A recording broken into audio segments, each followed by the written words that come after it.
تو رسول پاک علیہ الصلاۃ والسلام نے 3 باتیں جو ارشاد فرمائیں کہ اگر یہ 3 کام کر لو گے تو ان 3 کاموں کے نتیجے میں تم تو اللہ رسول سے محبت رکھتے ہو، اللہ اور اللہ کا رسول بھی تم سے محبت رکھیں گے۔ سچ بولنا، وَلْيُؤَدِّ أَمَانَتَهُ إِذَا اؤْتُمِنَ، جب امانت تمہارے پاس رکھی جائے اس میں کوئی خیانت نہ کرنا۔ اور تیسری بات ارشاد فرمائی وَلْيُحْسِنْ جَوَارَ مَنْ جَاوَرَهُ، جو بھی تمہارا ساتھی بن جائے، مستقل ساتھی بن جائے، تھوڑے وقت کا ساتھی بن جائے، اس کا بڑا خیال رکھنا۔ ٹرین میں بیٹھے ہوئے کوئی ساتھ آ کر بیٹھ گیا، چند گھڑی کا یہ ساتھی بنا۔ بس کے اندر کوئی ساتھ آ کر بیٹھ گیا، چند گھڑیوں کا یہ ساتھی بنا۔ کسی جگہ جاتے ہوئے ساتھ کوئی بندہ آ کر بیٹھ گیا، یہ چند گھڑیوں کا ساتھی ہے، جس کا گھر ہمارے گھر کے ساتھ ہے، یہ لمبے وقت کا پڑوسی ہے، جس کے ساتھ دوستی ہے وہ لمبے وقت کا ساتھی ہے۔ جو بھی تمہارا ساتھی بن جائے، خواہ تھوڑے وقت کے لیے بنے خواہ زیادہ وقت کے لیے بنے، اس کے ساتھ احسان کا معاملہ کرنا، کبھی کسی کے ساتھ برائی سے پیش نہ آنا۔ تو اللہ کے نزدیک، اللہ کے رسول کے نزدیک وہ مسلمان بہت بلند ہے، بہت قیمتی ہے، بہت پسندیدہ اور محبوب ہے، بہت اعلیٰ اور افضل ہے، جو اپنے دل کے اندر مسلمانوں کی خیر خواہی رکھتا ہو، مسلمانوں کو نفع پہنچانا چاہتا ہو، مسلمانوں کو نقصان سے بچانا چاہتا ہو۔ اللہ کے نزدیک اس مسلمان کی قدر و قیمت بہت زیادہ ہے۔ حضرت ابو دجانہ رضی اللہ تعالیٰ عنہ ایک صحابی ہیں، بیمار ہوئے، بیماری بہت زیادہ بڑھ گئی، موت کا اندیشہ ہونے لگا کہ اب یہ چند گھڑیوں کے مہمان ہیں۔ صحابہ کی ایک جماعت ایسے وقت میں ان کے پاس گئی، اور جب ان کے پاس بیٹھے تو دیکھا کہ ان کے چہرے پر ایسی رونق ہے، ایسی چمک ہے، ایسی خوشی ہے کہ نہ ان کو اپنی بیماری کا کوئی احساس ہے، نہ ان کو اس بات کا کوئی خوف ہے کہ میں نے ابھی مر جانا ہے۔ صحابہ نے کہا جی ہم بہت سارے بندوں کو دنیا سے جاتے ہوئے دیکھ چکے ہیں، ان کے اوپر ایک خوف طاری ہوتا ہے، ایک آخرت کا خوف ہوتا ہے، دنیا چھوٹنے کا ایک صدمہ ہوتا ہے۔ آپ کیسے آدمی ہیں کہ آپ کا چہرہ تو ایسے ہی چمکدار ہے، آپ کو تو بالکل ذرا سا بھی کوئی غم اور فکر نہیں ہے کہ آپ کا وقت قریب ہے، آپ کی موت کا وقت قریب ہے۔ فرمانے لگے کہ جب سے مسلمان ہوا ہوں 2 کام میں نے ایسے کیے ہیں کہ مجھے اللہ سے بڑی امید ہے کہ اللہ میرے ساتھ بہت بڑا فضل کر دیں گے۔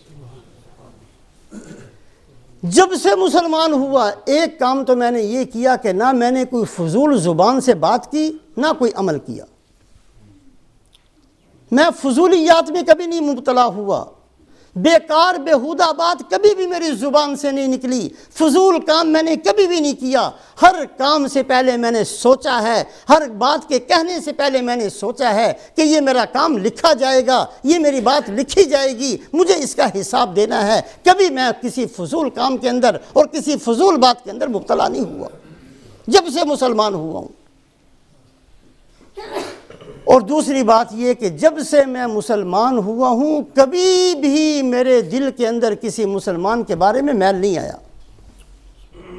میں نے کسی کو کس بھی حالت میں دیکھا ہو، میں نے اس کو اپنے سے بہتر سمجھا، اپنے سے اعلیٰ اور افضل سمجھا۔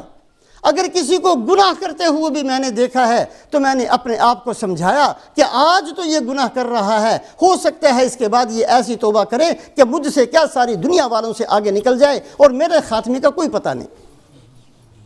میں نے کسی کو نیکی کرتے ہوئے دیکھا تو اس کی نیکی اپنی نیکی سے افضل سمجھی۔ میں نے کسی کو بات کرتے ہوئے دیکھا تو اس کی بات کو اپنی بات سے افضل سمجھا۔ میں نے کسی کو جس حالت میں دیکھا، کبھی بھی کسی مسلمان کے بارے میں میرے دل کے اندر کوئی میل نہیں آیا۔ یہ 2 کام میرے پاس ایسے ہیں، یہ 2 نیکیاں میرے پاس ایسی ہیں کہ میں جب مرتے ہی اللہ کے پاس جاؤں گا، اللہ سے بڑے فضل کی امید ہے، مجھے کسی قسم کی پریشانی کی کوئی ضرورت نہیں۔ اللہ کے نزدیک بڑا قیمتی ہے وہ آدمی جس کا دل مسلمانوں کی خیر خواہی سے بھرا ہوا ہو۔ ایک بات بہت اچھے طریقے سے سامنے رکھی جائے، کچھ نیکیاں ایسی ہیں جس پر محنت بھی نہیں کرنی پڑتی، پیسہ بھی نہیں خرچ کرنا پڑتا، مشقت بھی برداشت نہیں کرنی پڑتی، کچھ بھی نہیں کرنا پڑتا، اور نیکیاں بہت بڑی بڑی نامہ اعمال میں لکھی جاتی ہیں۔ کیا کچھ نہیں، بغیر کیے ہوئے نیکی لکھی جاتی ہے۔ کچھ گناہ بھی ایسے ہیں کہ بندے کو ملا ملا کچھ نہیں۔ بعض گناہوں کے اندر لذت ہوتی ہے، مزہ آتا ہے، بعض گناہوں کے اندر مال مل جاتا ہے، چوری کی مال مل گیا، بعض گناہوں کے اندر کچھ نہ کچھ پلے پڑ جاتا ہے، لیکن کچھ گناہ ایسے ہیں نہ مزہ آیا نہ مال ملا، کچھ بھی نہیں ملا، اور بندہ گمراہی کی وجہ سے اس کا نامہ اعمال سیاہ ہو گیا۔ مشکات شریف حدیث پاک کی ایک کتاب ہے، اس کی شرح ہے مظاہر حق۔ اس کے مصنف نے لکھا کہ نماز پڑھنے جاؤ تو 17 نیتیں کر سکتے ہو، خواہ تم وہ نیکیاں نہیں کرو گے، نماز پڑھ کر آؤ گے 17 نیکیوں کا اجر تمہارے نامہ اعمال میں موجود ہوگا۔ گھر سے نکلو، یہ نیت کر کے نکلو کہ جو راستے میں مسلمان مل جائے گا میں اس کو سلام کروں گا۔ نہیں ملا کوئی مسلمان، آپ کے نامہ اعمال میں ہر مسلمان کو سلام کرنے کا اجر و ثواب لکھ دیا گیا۔ آپ کی نیت تھی،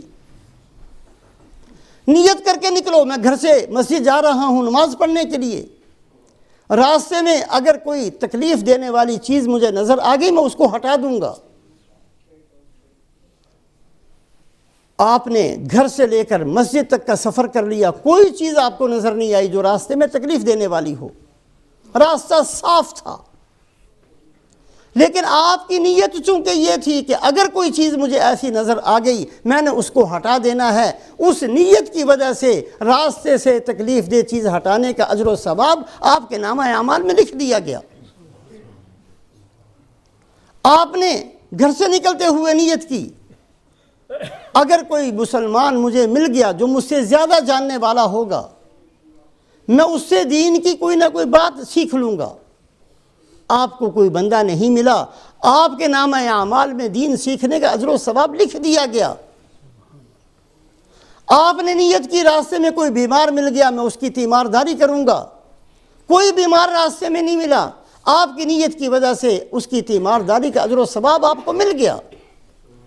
تو بہت ساری نیکیاں ایسی ہیں جو ہم بغیر کسی محنت اور مشقت کے حاصل کر سکتے ہیں، اپنے نامہ اعمال کو نیکیوں سے بھر سکتے ہیں۔ ان میں سے سب سے بڑی نیکی یہ ہے اپنے دل کو مسلمانوں کے بارے میں صاف رکھنا۔ کوئی پیسہ نہیں لگتا، کوئی کچھ خرچ نہیں کرنا پڑتا، صدقہ خیرات کریں گے کچھ دینا پڑے گا، حج عمرہ کریں گے خرچ کرنا پڑے گا، محنت مشقت برداشت کرنی پڑے گی۔ یہ ایک ایسی نیکی ہے جس میں صرف ایک استحضار کی ضرورت ہے، ایک سوچنے کی ضرورت ہے اور اپنی عادت بنانے کی ضرورت ہے، صبح اور شام اپنے دل کو صاف رکھنے کی ضرورت ہے، اس بات کو سوچتے رہنا کہ دنیا کا ہر مسلمان مجھ سے بہتر ہے، مجھ سے اعلیٰ ہے، مجھ سے افضل ہے، اور اللہ سے دعا مانگنا کہ اللہ ان افضل مسلمانوں کی وجہ سے میری بھی مغفرت فرما دے۔ کوئی پیسہ خرچ نہیں ہوا، کوئی تکلیف نہیں برداشت کرنی پڑی، کوئی مشقت نہیں کرنی پڑی، کوئی راتوں کو اٹھنا نہیں پڑا، لیکن نامہ اعمال کے اندر سب سے بڑی نیکی لکھ دی گئی۔ حضرت عبداللہ ابن عباس رضی اللہ تعالیٰ عنہما تشریف فرما تھے، رسول پاک علیہ السلام کے چچازاد بھائی ہیں۔ کسی نے آ کر ان کو کسی بات پر ڈانٹا، کوئی ناراضگی کا اظہار کیا، تو فرمانے لگے کہ تم مجھ سے ناراض نہ ہو جاؤ، اس لیے کہ میرے اندر 3 باتیں ایسی ہیں کہ جس بندے کے اندر وہ 3 باتیں ہوں اس سے ناراض نہیں ہونا چاہیے۔